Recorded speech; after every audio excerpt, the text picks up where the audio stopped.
Yep, I got her. Okay, alrighty. Wow. Perfect. Alrighty. Okay. Ready? I'm ready. Perfect. And where is Facebook for the museum? It's on the museum Facebook. Hello everyone. I apologize for the delay. We had some slight technical difficulties, but for those of you that have not been introduced to me, my name is Justin. I am the museum technician here at the Apopka Museum. And to my left is my honorable guest, Commissioner Diane Velazquez. How are you? I'm doing well, and I just want to say thank you for this honor and privilege to have this interview and for people to get to know a little bit about me personally, rather than as a commissioner, and also I'm the vice mayor for the city of Apopka. Absolutely, yes. So I'm going to start with the hardest question first. How's your day going? So far, very good. Okay, good. Couple of delays here, but you know what? It's a good day. Absolutely, definitely. So, yep. There you are. Perfect. Awesome. So, to begin, can you tell me a little bit about your Hispanic heritage and what it means to you? Sure, absolutely. I've been asked that so many times. I'm from New York City, born and raised. Actually, the almost third generation born in New York City in East Harlem. And how I identify with my heritage, of course, I'm going to say my great-grandparents come from Puerto Rico, and also my grandparents. But my grandparents arrived in New York City in East Harlem in the late 1920s. And of course, my mom was born there, and all her siblings. I was born there, and so were my children. So how I really kind of align myself with the Hispanic heritage is actually the culture. I lived in the projects, and at that time in the 1950s, when they opened up the projects, the majority of the families that lived there were all of Puerto Rican descent. My mom, of course, married my dad, who came from Puerto Rico in 1950. And what was interesting about my home, my personal home with my siblings, because there were 6 of us, is that my father only spoke Spanish in the house, and my mom spoke English. So it was very normal for me to kind of have both languages around me all the time. But at the same time, culturally, everything we did in the house was, the cooking, our neighbors, our families, the music.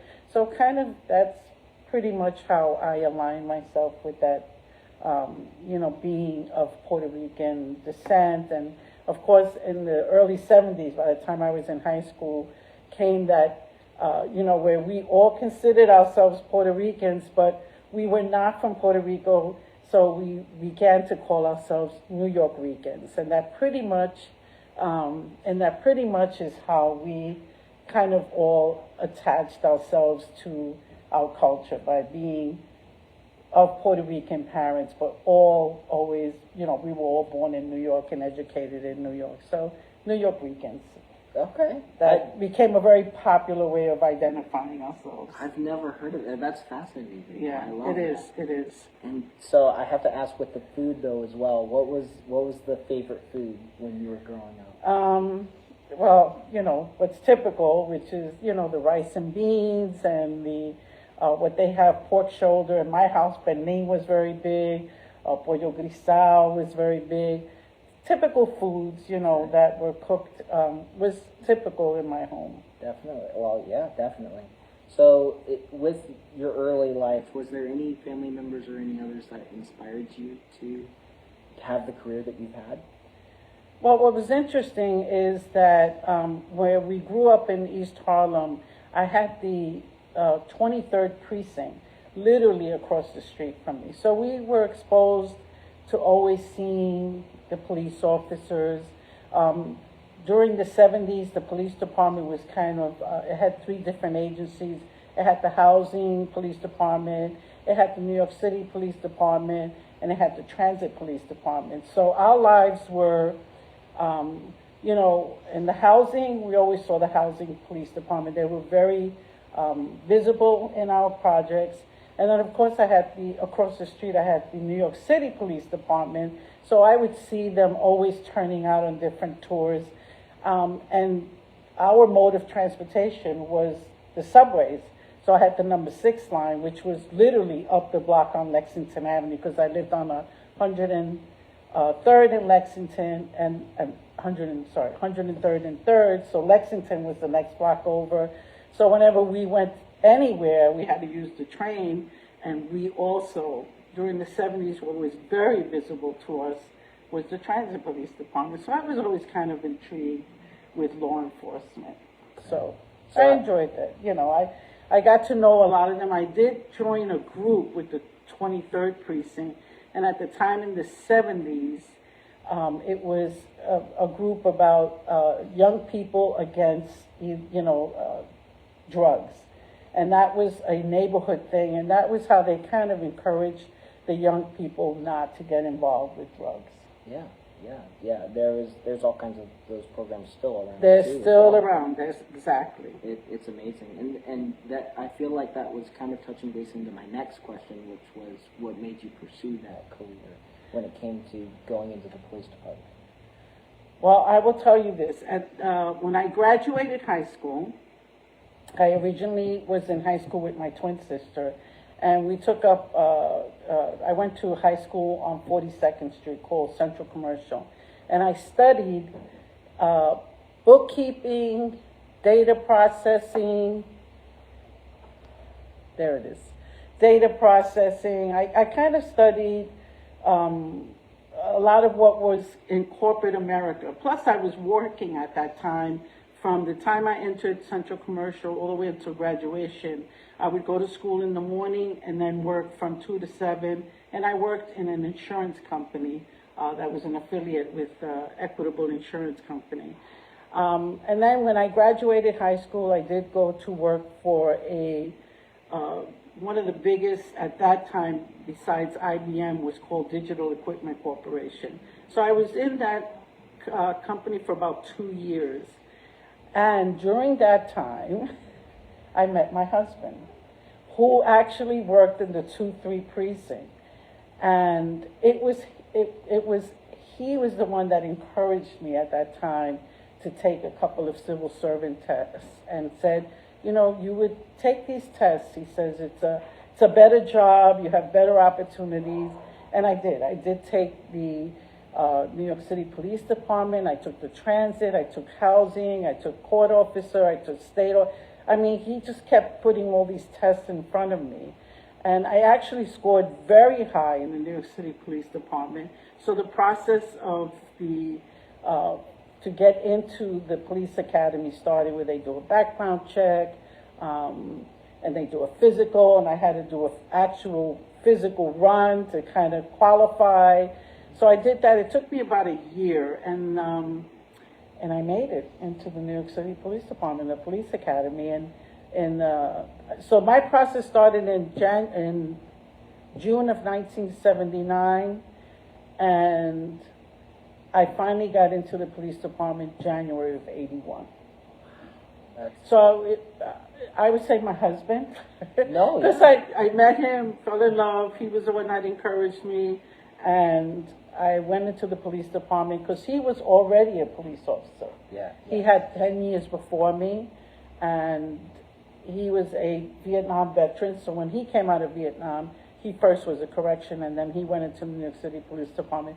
So he encouraged me to get into the police department, which is unusual because most husbands, you know, are like, why do I want my wife to be in the police? But he did. Yeah, no, he was very insistent, it seems like. He was. He was very supportive in the fact, and, you know, here we are almost 49 years later. He still is very supportive, and he always felt that it was important for me to have my own career and to have something that I can say that I accomplished on my own. Absolutely, and it's incredible as well. Yes. I think that's one of the most amazing things about it as well. So, being a Hispanic woman in the NYPD comes with both challenges and triumphs. Can you name any of some of those? My God, when I first came onto the police department in 1981, the police department was over probably about 40,000 strong. There weren't that many women. I'm going to kind of say, because I've always tried to look for the number of how many women were actually in the police department when I was there. So I'm going to say probably less than 5,000, if that. Were there challenges? Yes. The police department was not ready for women. In the police academy and out of the police academy, wearing uniforms, I wore men's shoes, men's pants. I wore men uniforms that I had to get tailored, accordingly to me as a woman. I wore a man's bulletproof vest. I think it was probably 1985 or so, give or take, where the police department, I think, finally realized, you know what, the women aren't going away. So they started making our uniforms to fit a woman's body. So little by little, I transitioned into women's uniforms. Okay. Yeah, that's an incredible story as well, because I know from looking at the history and stuff like that, you kind of see that from the military aspect as well. Yeah. Those uniforms not really being tailored to specifically women. No. And women always had to spend more money to get all the clothes tailored. Yeah. Oh, man. And so I want to talk a little bit about you being a detective as well. Just could you talk a little bit about that specifically and Sure. what led you to that? Well, originally I had gone into, while I was working in the Bronx in the precinct that I was assigned to, I had an injury. And it happens. It was just something on patrol. But at that time, if you had an injury, you didn't stay in the precinct. They would send you down to the police academy, and they would assign you to to work in another location within the police department that didn't have to do patrol. So I did. I ended up in the police academy itself and was working up by what they call the medical division. And while I was there, they had assigned me to what they call an Article 2 desk. So I'm going to tell you something about the police department. As soon as they learn that you can type and how many words you can type and that you know how to do reports, they put you in their most high visibility office because it's constantly where it's so busy. So they want someone that, if you can do all of this, we want you. So I ended up being in what they call Article 2. Article 2 was where police officers injured in the line of duty go before disability board, and they go there and they're seen before disability board. Doctors do recordings of their exams. So imagine someone who doesn't know how to type or put a report together, and you had to really transcribe an entire board or each individual. So I was able to do that because I was doing that in corporate America with Digital Equipment Corporation. So anything from there, that led to the chief surgeon of the police department at that time, Dr. Clarence Robinson. Someone had said to him, wow, we've got this young cop that types and actually is giving us all our stuff on time. And so he was looking for an assistant in his office. And they came to me and said, would you like to work for Dr. Robinson? And pretty much it was overseeing the entire medical division. And so I said, yeah, why not? It was an opportunity. I was in the police academy. And so that's how it started. And then what was going on with the city was that our department was growing. And so as it grew, now we were moving out of the police academy, and we found a location in Queens. And they were able to rent 2 floors from a famous developer that's in Queens called Lefrak City.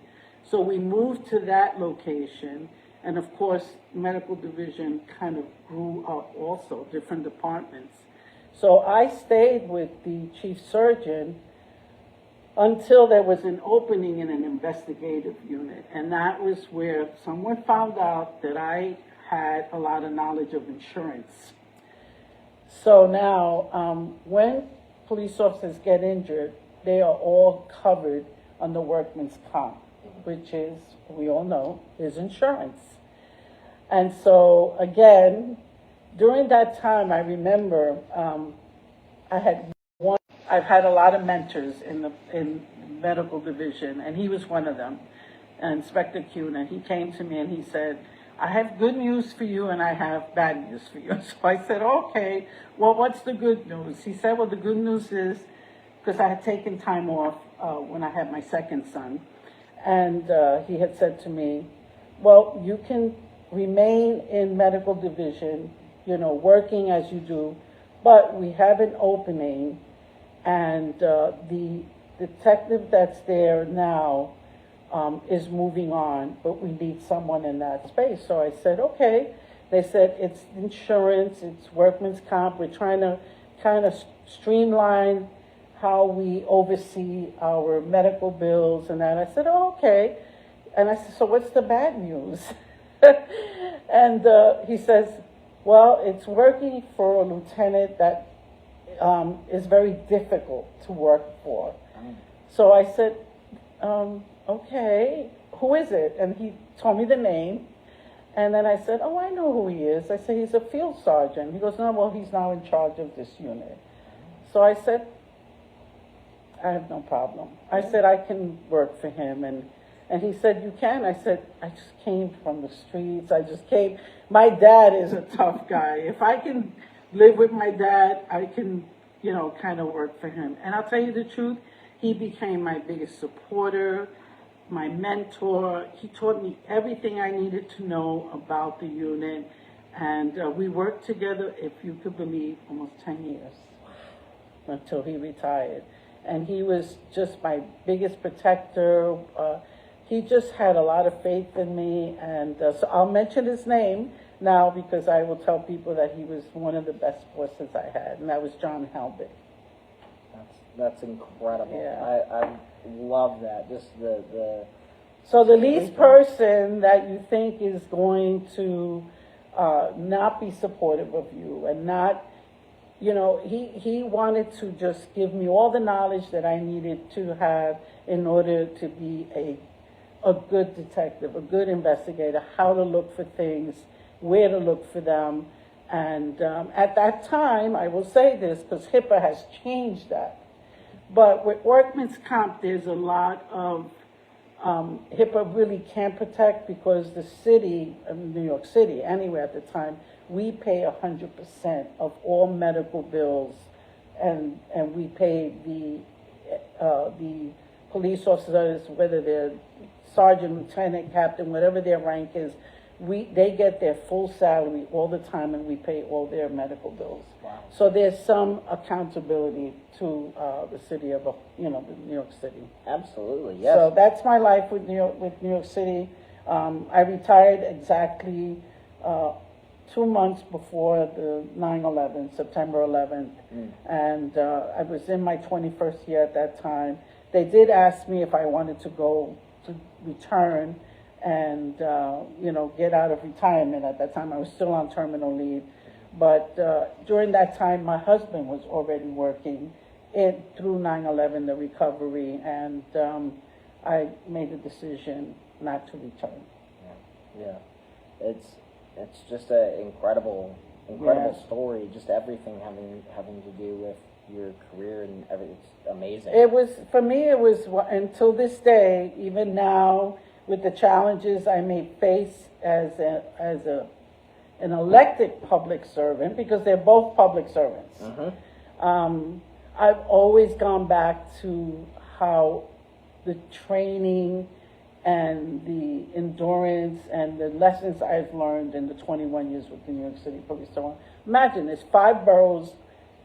New York City is in the millions of people, culturally, race, you name it. I mean, I've done it all. Riots, protests, baseball games, parades. We've done it all. Yeah. So, over time, experience and wisdom becomes your teachers. Yeah. Oh, and it seems like as well too the things that you had earlier in your career were building into the later parts of your absolutely, career. Absolutely. So before I go to my next question, I wanted to take a minute for our viewers If you have not followed us on social media, follow our Facebook at the Apopka Museum. We have our Instagram at the Apopka Museum as well, and we also have our YouTube channel where this video will pop up after we end this live. It'll be on our YouTube channel, the Apopka Museum, as well. So if you're not followed, go ahead and follow us there. So with my next question. Yes. The transition from law enforcement to public servant, elected public servant, as you would say. Okay. What motivated you to do that? Do you know, it's, when I think back, because it's now almost, it's been a few, that was a small town coming from New York. Mm-hmm. We're up to almost about 66,000. But I wanted a way to kind of be involved in the community and kind of get to know this new community, because I had never imagined that I would leave New York, because I'm born and raised there. But I came to Apopka, and when we relocated here, my husband had already come to Apopka. He actually had gone to a few cities. So when he finally brought me here, I'll tell you, he said to me, I'm not going to tell you which one I really like, but I will let you see some of the cities. So we went to 4 different cities, and I don't want to say, that I didn't like the other cities, but what Apopka had, we all have a list of what we want. Absolutely. And because I lived in Manhattan all my life, the one thing I had in Manhattan was Central Park.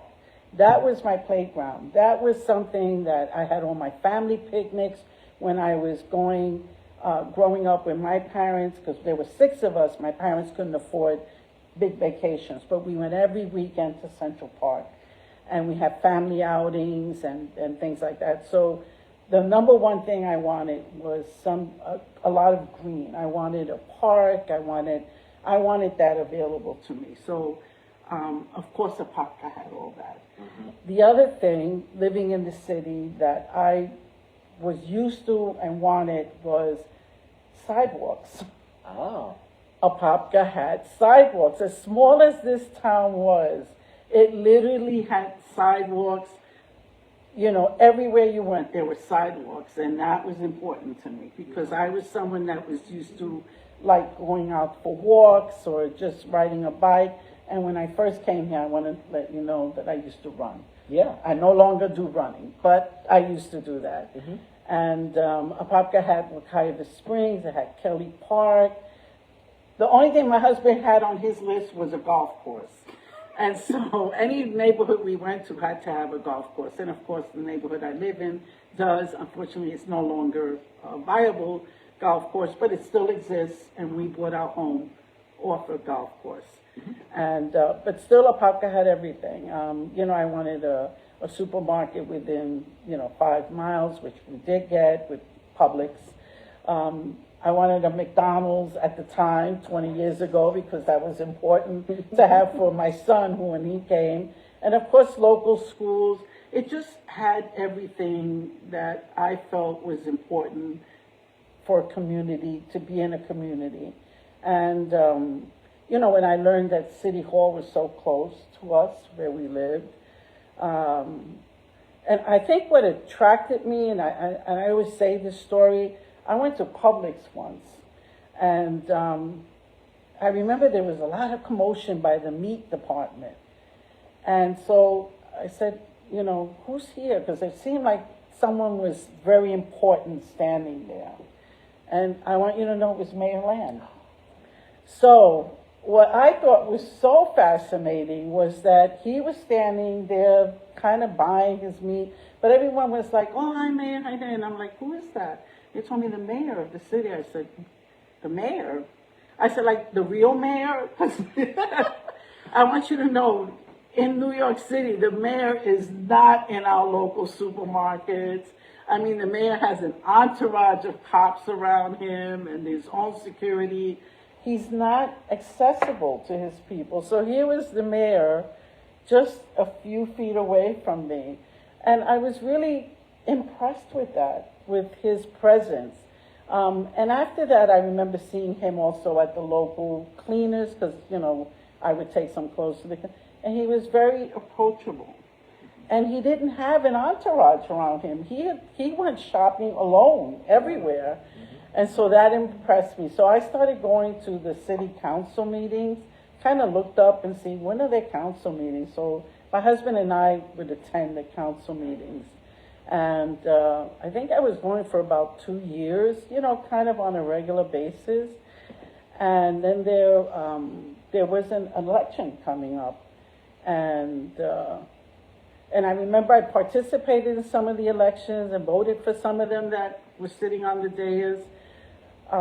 And then somehow in the 2013, for some reason I remember that year being sort of like a year of transition. There was a race, one of the elections were coming up that included the mayor and 2 other commissioners. And at that time, I had kind of started talking to one of the commissioners, actually 2 of them, and one commissioner kind of said to me, would you ever consider running for office? And I said, maybe, I don't know. I said, it'd be interesting. And that was the year that I decided to file and run for office. And to my surprise, and, I worked at campaigning, and, I was exposed to the government through the police department and understood the process and understood, when you work for government, there's certain things you have to know. But I try to, at that time really immerse myself in the city. I had belonged to a couple of organizations that I had joined, and it was a way of really learning the community. Read a couple of books, went to Hope Community. I remember I introduced myself there, and they were very welcoming. Went to the farm workers, learned, and started to learn the history of Apopka through books. I actually came through the museum also at that time. But it was just interesting to learn the history. And it was important to not just learn their history, but for me as a resident relocating and making Apopka my home, I wanted to also be part of that community. Absolutely. And that was important to me. Yeah, it seems to me that in a way that happenstance of meeting Mayor Land kind of shifted you into being more, being active with the community as well, too. Well, what that moment meant to me was that this was still a very hometown, where there was, every commissioner at that time, and especially the mayor, was so accessible to the regular people that I found that to be something of a phenomenon coming from New York City. Our public elected officials in New York City rarely have any accessibility to, the regular residents. So that was impressive to me. Yeah, absolutely. So being the city of Apopka's first Hispanic commissioner, what does that mean to you? Oh, well, that was a big deal for me, because that was when I learned that, a Hispanic had never really run for office, let alone win a seat on the commission. So it was an honor, but at the same time it was a big responsibility for me, where I felt I needed not just to represent the Hispanic community, but to show that I had a lot to contribute to our community. And by being I wasn't from Apopka, which also was interesting, because I wanted to show people and everyone, those who were from Apopka, born in Apopka, for them to understand that and to believe that I really cared, and I do care for our city, and that this is now my home. Yeah. Yeah. Exactly. And I chose them. Yeah. And I had to earn for them to choose me. And so that's interesting. Yeah. And that, for me, is such an honor that I've run for office and they have elected me, tells me that they have chosen me as much as I chose them. Yeah. It seems, it's just amazing all around. I know that I've said amazing probably 3 or 4 times already, but... He says, I want to be buried in a veteran's cemetery. And I always said, okay. And we've gone to a couple of veterans cemeteries. And in the last 2 years, I actually said to him, you know, I really don't want a veteran cemetery. I said, I want to be buried in the place that we now call home, Apopka. And he has agreed. So when my time comes, I'm going to be here in Apopka forever. That's an amazing Mm-hmm. thing. Thank you for sharing that. Yeah, and it is something that that is how I'm cementing myself to saying this is home. Yeah, I couldn't agree more, honestly. Yeah, I love Apopka. So before I go on to my next question, I want to promote the museum. We are looking for members. We are looking for volunteers. If you are interested in being a part of our organization, come to the museum, sign up with our brochures, and ask any questions that you feel when it comes to being a member and being a volunteer. We would love to have you.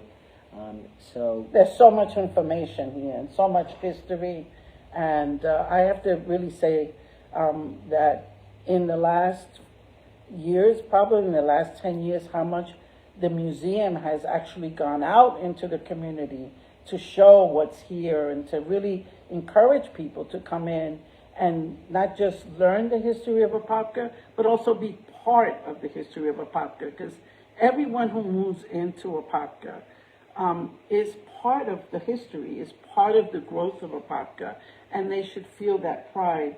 You know, you are part of a growing city, part of the history. You're adding to the history of Apopka. And so I'm encouraging people, come in and learn the history here, and also bring your history here, so that others can see that we are all part of Apopka. Absolutely. And I think this is a great segue to the next question as well. Seeing your role as an inspiration to the next generation of Hispanic leaders, what does that mean, and how do you see that role in yourself? Well, you know, it's interesting. Government still is, you don't see a lot of women in government. You know, you see them as a supporting, sometimes you see them as an elected official. In the city of Apopka, and anywhere I go, I want to be able to represent, I know that I represent Apopka. I represent, this is who we are, this is the diversity of Apopka, this is how we contribute to the city of Apopka. But I want to encourage young women and other women of all ages, if you love politics, if you like being part of a community and being someone that to mentor, absolutely, I want to encourage them to be part of the community. We have so many organizations here in the city of Apopka on how we serve our residents, our schools, our young people. I encourage women to really be part of it, to not just stand on the sidelines, come on in and be the person that wants to run for office. As the next steps for taking it like going in as a young listener to this, what would you recommend as those next steps, other than just learn civics, learn who your representatives are in your city, come to the city council meetings, find out when they are, invite the commissioners. We are just as accessible as that day that Mayor Land I saw in the supermarket. I literally shop almost every day at a supermarket, and I am so accessible to people. They can call me. I have one phone number. They call me. They email me. I'm always in contact with people. I wherever I'm at, I'll stop. One of the things I do almost all the time, as soon as I walk out of the car, I see somebody, I say, hello, how are you, how's your day? Or have a good day. I go to the supermarket, I do the same thing. I always open the door for that person to know I am, hi, how are you doing today? And, people are surprised when they, hey, how are you doing today? And they're like, oh, I'm doing fine, good. I've had people come up to me in the supermarket, which, I can get a little emotional about that, who will come up to me and say, I want to pray for you. And I am shocked by that because, you know, they don't know me, but they're willing to come and offer a prayer to me. And I always stop and accept it and pray with them and say thank you. And sometimes I don't know, I've never seen them, but I have seen them shopping because, you know, since I shop at Publix so much, they see me all the time. And even the cashiers and all that. But, you know, every once in a while I have someone that comes and stops me and says, I want to pray for you. And I stop. Yeah. Yeah, I do. It just being in the public eye, it seems it's just... You don't realize what your presence is or what your presence means to others, especially when you acknowledge them. And I acknowledge everyone I see. Yeah, it seems that, I mean, the stories are endless when it comes to Apopka and just the surrounding stories behind your career as well. It's you have so many tremendous stories. Yeah, I do, and it's been a journey. It's been a beautiful experience for me on a different level, from what it was as a law enforcement to what I do now. I've spent my life giving, and I believe it or not, I get more joy out of doing that than getting anything in return. Yeah. So, to ask one more question. Sure. What legacy do you hope to leave behind as both a public servant and a proud Hispanic woman? The legacy I like to leave is that I want people to, when you say, oh, Commissioner Diane Velazquez or Vice Mayor Diane Velazquez, is to say, we remember her kindness. We remember that she always made us feel important.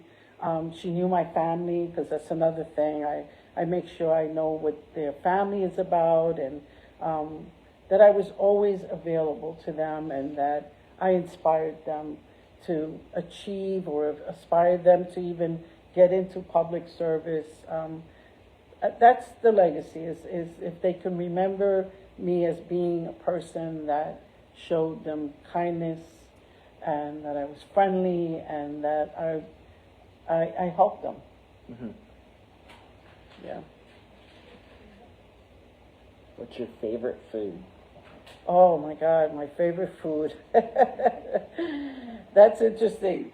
Besides ice cream, because I do love my little ice creams at night. My favorite food, of course, is going to be the rice and beans that I grew up with. I absolutely, that is something I make almost probably 3 or 4 times a week. Different beans and rice and salad or whatever. But I would say the bulk of my food every day is the rice and beans. Okay. And of course, the meat that I grew up with, that I miss, is what they call penne. My father used to make that every Sunday. That's how we brought our family together at the table every Sunday. And so whenever I get that penne, it just brings back all those wonderful memories. Yeah. And I want to take a quick second, too, as well. Favorite ice cream, too. We got to get the favorite ice cream, too. Chocolate. Ooh, okay. Chocolate. I buy the little bells, little single ones, and I think I have one almost every night. I know I shouldn't say I do, but I do. Well, we all have our little sweet tooth. That's it. So. That's it. That's my little nighttime snack, is that little cup, and that satisfies me. That's it. Yeah. That's all you need. Yeah. So, I'm so appreciative of this time and the ability to talk with you. And I wanted to thank you so much on behalf of the Apopka Museum. Just thank you for well, I just want to say thank you to the Apopka Museum for giving me such an honor to come in and represent the Hispanic Month here, and just for the opportunity to kind of, allow me to kind of talk a little bit about personal stuff and who I am besides the commissioner. But thank you, and thank you to the president and your board, and of course yourself for giving me this time. I appreciate it. No, it was a true honor. Honestly, it was amazing. And for those of you that are listening, stay tuned for the next episodes that we're going to have. Our other members being a part of the Apopka Figures as well. So Stay tuned for that, and we will see you guys later. Thank you.